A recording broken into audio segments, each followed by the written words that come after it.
Welcome guys. Today in this video I'm gonna to show you how to make Google Chrome go full screen mode.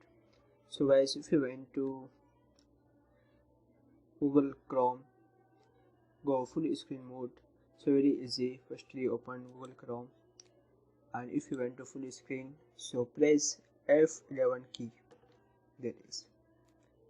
And if you went to exit full screen, so press F11 key. If you went to full screen, so press F11 key.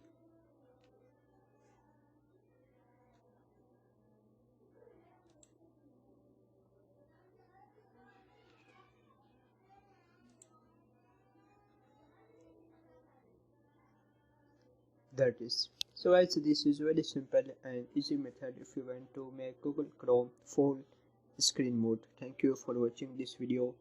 Please subscribe my channel for latest update.